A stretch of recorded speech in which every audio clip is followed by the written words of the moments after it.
Hi, I'm Christy from Tandem, and I'm here to show you how to insert, use, and disconnect your AutoSoft 30 infusion set. Before we dive in, here's an important safety tip. Never change your infusion set right before bed. Give yourself at least a couple of hours to monitor your glucose levels and make sure everything is working properly. The AutoSoft 30 is suitable for all body types, but if you're lean, the shallow angle of the cannula might be especially helpful to ensure it sits into the fatty tissue instead of the muscle. Now, let's talk about features. The AutoSoft 30 has a flexible 30-degree cannula, an automatic inserter for consistent angle insertion, and a handy design that lets you temporarily disconnect the tubing at the site. It also has a larger adhesive patch and a window to check where the cannula is inserting. Before you get started, make sure you have all of your supplies ready. You'll need your pump with the filled cartridge already installed. You'll also need your AutoSoft 30 infusion set with the tubing package and any additional supplies. First, wash your hands and clean your insertion site. Let it air dry. The AutoSoft 30 can be worn on different areas of your body. Choose a site free of hairs, scars, stretch marks, loose skin, and tattoos. These are not recommended areas as the infusion set may not adhere properly and may result in poor insulin absorption. Check your infusion set and ensure the tamper-proof seal and sterile paper are intact. Don't use if they're damaged. Now, let's get your inserter ready. Start by pulling down on the red tape and removing the clear plastic. Then take off the paper backing.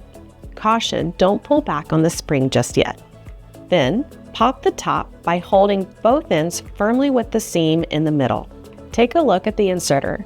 Notice the ridges on each side and the smooth indentations on the opposite sides. The ridges help you retract the inserter, whereas the round indentations are where you press to insert the infusion set. Hold the ridges with one hand, and with your other hand, gently pull back the plastic ring until you hear a click. If the needle protector doesn't fall off, carefully remove it. Inspect the introducer needle to make sure the plastic cannula is below the tip and the tape isn't stuck. Now you're ready to insert. Position the inserter flat against your chosen site, ensuring the cannula is at the correct angle. Hold the inserter gently in place and press on the round indentations to insert the infusion set. Then hold the infusion set steady as you pull the inserter away. If that's difficult, straddle the clear window with 2 fingers while pulling. Remove the adhesive paper, starting with the back and then the front, and press the adhesive firmly onto your skin.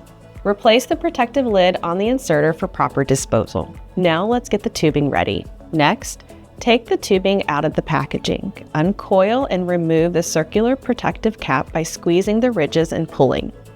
Attach the tubing to the cartridge connector and twist clockwise until it's tight. A small space is normal. Now you're ready to fill the tubing with insulin. First, hold the pump with the cartridge connector or pigtail pointing up to push out the air bubbles. Next, point the infusion set needle downwards.